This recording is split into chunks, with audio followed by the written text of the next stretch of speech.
Welcome to HortTube. My name is John Putnam. This is the weekly landscape update video I do here in Raleigh, North Carolina, Zone 7B. I think I have missed a week, so it's been a couple weeks since I did one of these. A lot of things in the landscape continue to get larger and larger very, very quickly. We've had some thunderstorms, had some kind of regular rainfall, and so some control needs to be added in places, and I've said that in a couple of these weekly landscape update videos, and I'm about to really get started on that now. Some things look just perfect and have filled in perfectly well without, strangling one another. This little section here is one of those areas. The pineapple lily that was planted near the gate earlier in the season is looking really great. Haven't seen a flower on it yet. Might be next year before that happens. These double raspberry ripple zinnias are just one of the best, and this one's done from this one can be done from seed if you want to order the seed now for next spring. I think we do the seed on these maybe about 4 or 5 weeks before they actually go in the ground, and so typically I'll plant my summer annuals somewhere around April 20th, so sometime around March 10th, something like that is when this seed gets started in the house, and then you can see what they do all summer. Really don't have to do much to these at all. They're leaning over the lawn here, and I need to mow the lawn, and when I do, I'll pull these back some and run the mower through here, and then they just flop back on it, and it looks good with them right out over the edge of it. There's some agapanthus back here that bloomed earlier in the summer. I may get an additional flower spike on them, but they've been in the meantime, they were the flowers were cut back off of them. Here's one of them right here. Actually, the spent flower spikes are kind of fairly interesting for a while on them, and then they turn brown like this and get cut off. And as I do frequently, something just becomes mulch in the bed when it gets cut off, if I can. If it's big stuff, obviously I'm toting it off, but a lot of times I'll just do this cold composting thing where something gets cut off and it becomes its own mulch. There's a clematis that was planted on both sides of the gate. This one has reached the top, but I haven't seen a flower on it yet. The other side has a Henry eye on it that has at least one flower. I'll show you in a minute. This sapphire nymph Atlas cedar is being choked out. There were a bunch of small conifers added last year, and this one is now got, things are too close to it. And so this is some of the things I'm doing as I go. This is a short-term planting, and this is a long-term planting. And so, I'm making sure that these little short-term, fun summer things aren't hurting things that I plan on keeping here for a long time. So everything that's around this will be cut back just a bit to give it some space. And then again, in the future, some real thinning will have to be done around it to make sure that it doesn't get hurt and it can grow up. It's a dwarf. It'll only get 3 or 4 feet tall over time. This Caryopteris just continues to be a standout in the garden, and it has bloomed pretty much all summer. Typically, most of the flowers on this are late summer and into fall, and it's budded like crazy. So I think over the next couple of weeks, I'm going to see lots of flowers. But it's had some open flowers on it all along. Pollinators absolutely love this plant. But I think this little entryway space on the back side of this entry fence looks pretty good right now. Down here below the dogwood and to the right of the Caryopteris, we don't allow, Steph and I try to keep the ground covered completely in this garden, and it reduces a lot of the weed pressure. It can increase the amount of, minor pruning you're having to do here and there, like on that Atlas cedar over there. And there's more of that to do in the landscape, but overall it does suppress the weeds during the growing season, and any water that lands out here is soaking in because it doesn't have an opportunity to run off. The plant material is slowing it down, the mulch is slowing it down, and it's allowing it to soak into the ground, so you're getting more benefit out of the rain that you actually get in the landscape. So there's a little hole in here between the dogwood and the Caryopteris. Has a gold agastache that is that's not getting quite as much light as it would like, so the foliage is darker green on it, but it's in full flower here. Pollinators love it. And there's an Amistad salvia back behind it. Both of these are perennials. That salvia will get larger in the future when it comes back up. You see the purple flowers on it back in the back, and I see hummingbird around the back of that spot all the time. That's one of their favorites. Out on the other side of the fence, a little further down, the Asclepius has the seed pods on the top of it. They haven't cracked open yet. We'll see one in the back garden that has cracked open. The seed is wind distributed, and so they're super, super interesting, but we'll see that in the back garden. I wanted to point out the aster that the rabbit tree formed. It now has some flowers on it. This is typically a fall blooming perennial aster, but you can see the rabbit ate everything down below. It's got some new growth down at the bottom, and it'll be fine. It actually looks kind of interesting. Honestly, it looks kind of planned, or like that's the way that plant is supposed to grow.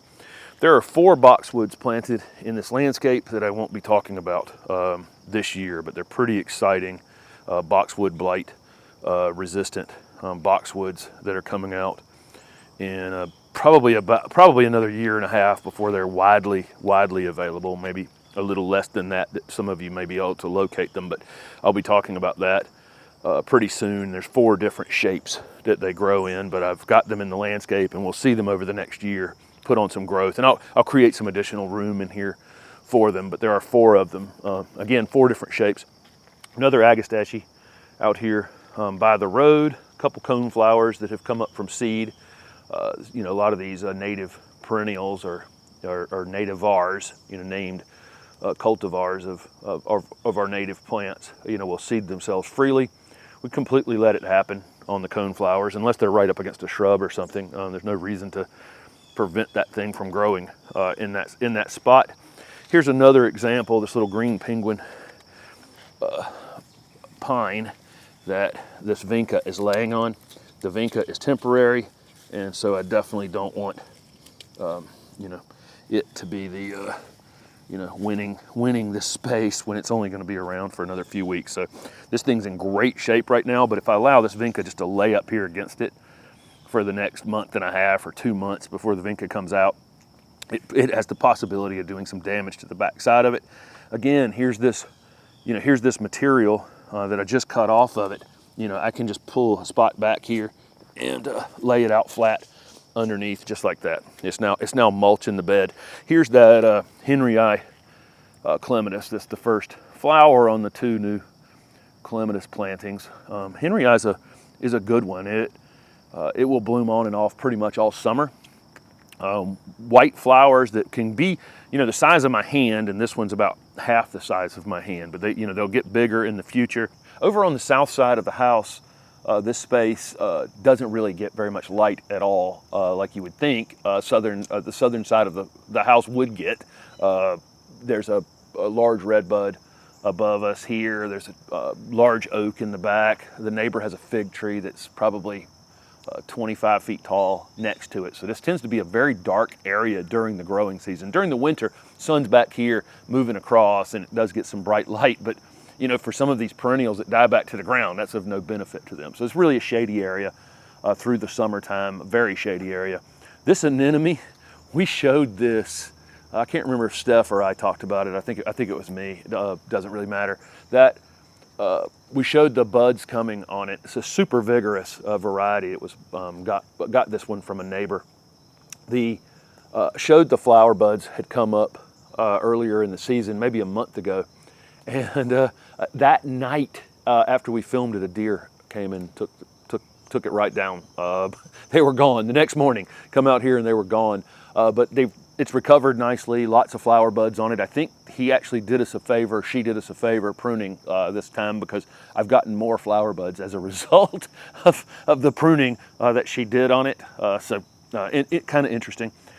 There's some coleus that was planted back here that we do from seed in the house. Coleus is not the easiest thing to do from seed, but you can see, you know, this purple variety looks great with this Juliet Claera. The Juliet Claera has been in here for a little over a year.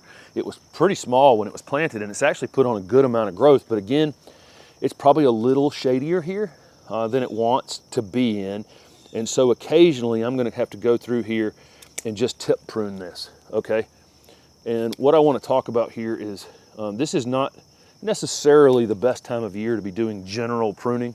on things like, you know, I'm not going to do a crazy amount of pruning on something because it could stimulate a lot of new growth that could be damaged during the winter time. The only pruning I'm doing right now is to save other plants or just kind of run away crazy limbs off of things that just kind of need some control added to them. Otherwise, no general pruning at this point. The windmill palm is finally in the ground. It's been in a container here for the entire 2 years of this project. It had a broken piece on the front of the container, had some sedum that was spilling out the front of it, and it's looked super, super interesting. But it was time to either change the size of the container or get it in the ground. And so it has been planted into the ground. This area stays a little moist and not necessarily the best thing for a windmill palm in the winter to stay wet. And so it's mounded way up. It's planted up about this much. Actually shot a video on it and didn't think the video was all I wanted to, you know, that it wasn't the best. And so I skipped putting it up. But I will say that if you plant if you're planting a windmill palm, I'm in zone 7B, and it's winter hardy here, as long as it's in a kind of a protected space. I wouldn't put this out in the middle of my front garden unless it was already much bigger than this. Once they're bigger than this, they can take a lot more cold. But one this size needs to be, you know, kind of in a protected space outside of the, open wind, and they need to be mounded up some if you think there's any chance at all it's going to stay wet, especially during the winter time. And they also limbed it up at the same time. It was a lot of the old fronds were down here lower, were discolored, and that kind of thing. This area underneath it has sedum growing, and I did a lot of damage to the sedum walking on it, but it will recover so quickly. This stuff is almost to the point of being weedy. Honestly, there's a couple varieties of sedum in here. I notice as I'm sitting here talking about the palm that the Camellia sasanquas are budding up. So we've got lots of flower buds coming. This is October Magic Orchid. I've got several of the October Magic series camellias in the landscape, and they all have this beautiful dark green foliage and just tons of flowers, but orchid is absolutely one of my favorites. In front of Steph there on the camera, that little annual border around my weedy grass over there looked great all season long. The New Guinean Patience and then the Pentas and the Angelonia all look great. The Pentas and the Angelonia have been cut back twice, I think, at this point to make them bigger and better and fuller, and they continue to have lots and lots of pollinators on them. It's a little wet this morning, and so the pollinators aren't really as active here in the less sunny areas when it's wet in the morning, but by middle of the afternoon, it's just, it's bee central through there. My Summertime Blues Vitex, this thing has been in the ground maybe a year and a half at this point, and I've kind of lost control of it. I knew that it was going to get too big for this space, and I planned on limbing it up into a small tree eventually, and it's repeatedly tried to make itself a shrub. And so it's got these low branches that are going 6 and 7 feet out into my path. It's eating an acuba that's behind it. It's eating a weigela that I have never actually shown on the video. I'll do that next week once I have some space around it. But this thing's got a lot of controls got to be added to it. It's kind of volunteered to be a single trunk tree here. And so I think that's what we're going to do in this video is I'm going to go in here and cut out all of these lower branches and turn this thing into a single trunk tree. I may actually have to go get a saw to do this, but I'm going to take all of these lower branches off, and then I can work under here a little bit better, a little easier. But you can see how this thing literally has volunteered to be a single trunk tree. I'm going to take every low branch off of that single trunk, and you can start to see this thing come together pretty quickly. Actually, all of these smaller limbs like this, I can just cut these up into smaller pieces, and they can just mulch this spot. The larger branches like this, I'll run through a chipper and use them as mulch, and use it right away, or it could go onto the compost pile. It doesn't really matter. Let's see if these bypass pruners will cut through this bigger material. No, I'm gonna have to go get a saw real quick. So I just made a cut here, and you can see how it cracked this piece going down. I wanted to demonstrate why I do a back cut on my when I'm doing this type of pruning of a large branch like this. Okay, so as I start cutting this, it gets about halfway through it, and then the weight of the limb cracks the rest of the branch that I actually, wanted to leave in place. This was just a demonstration. So when I actually cut this thing off, I'm going to do this where you can see it. So if I'll come in to an area like this and I'll do a back cut on it, just like that, okay? About halfway up, okay? And now when I cut it on the top, when it gets to the point where it starts to crack, where it would have cracked and caused me big problems through here, you see what it did? That backstop allowed it to break off. And so now I can go down here. There's not a lot of weight left on it. I can just go down here and make a clean cut on the rest of it. Just like that. So again, I got a clean cut down here, and because I took the weight of the branch off. So any of these, that's the way I'll do them. I'll make this back cut just like that, and then I'll go here and boom. See how it just snapped off really quickly. But that backstop is what saved it from causing itself damage. Got a few more of them to do.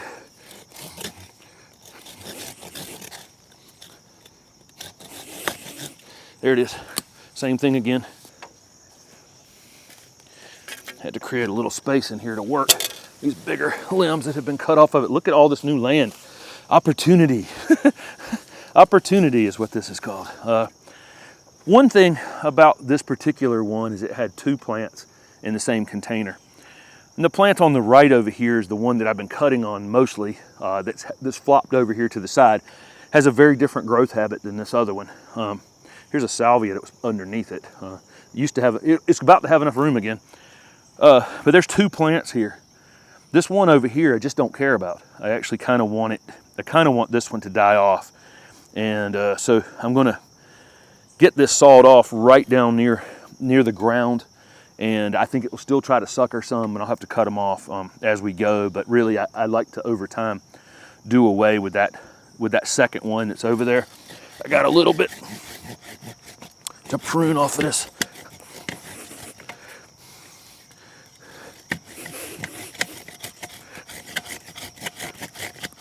I got another piece coming up from behind it.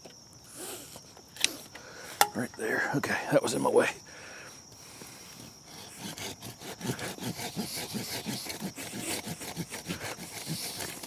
Okay, the main stem now, or the main piece that we're keeping here, is now in pretty good shape.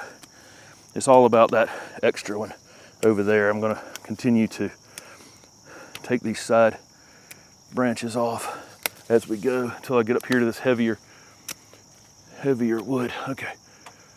All right. So I think this looks good now. And it's just all about getting rid of that piece on that side. These are small enough that I actually can do this and this and this and this. And that's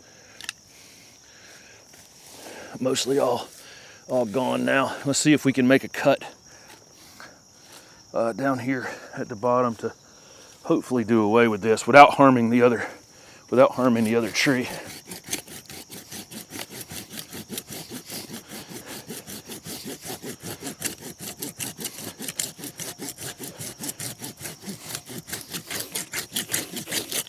Okay. See, this is another thing that's happening. This branch from this one is coming through here, and if I wasn't seeing this, it would have been up against it forever, doing damage to it. But I'll clean this up a little bit more later. But what a difference. What a difference. And newfound space. The Asclepius back here, the flowers the seed pods have opened. And you can see what I mean about them being, wind pollinated, or, where the wind will just take these little pieces that hold onto the seed and blow them out into the surrounding areas, and it'll come up wherever it's going to come up next year. This is a perennial, and it will be back, but there will be some that will come up from seed as well. But just a great great addition to the garden for the pollinators throughout the season. You know, have butterflies and bees on them, and other native pollinators as well. And then of course, it's interesting all season. And I haven't seen any. There are no caterpillars on them for whatever reason. I don't have any caterpillars on them this year. I don't use, you know, no chemicals or anything out here. But last year we had caterpillars on them. This year we haven't seen as many butterflies, honestly, this season as we had out here last year. This space overall looks pretty good. The purple daydream loropetalum back here to my right. This was put in as a very small 1-gallon plant, and it struggled a bit initially. I think that first winter actually knocked it back a bit, but now it's really filling in nicely. It'll end up about this tall and wide in the future. And a few of these lower growing perennials that are here, you know, will have to make way for it. The Everillo Carex always looks fantastic. It's just such a showy thing here in the garden. And you say, well, it's kind of hidden back here, but it's hidden behind things that are temporary. So the annuals, you know, annual things surround it here and look great all season. And then when they're gone in the wintertime, there might be some pansies or some snapdragons or something added along the edge. But for 2 or 3 or 4 months, this is going to be the showpiece out here on this little point in this garden. And then the agastache behind me has got bees literally sleeping on it overnight. It rained a little bit overnight, and it stopped them from doing their thing, and they're literally sleeping on the leaves.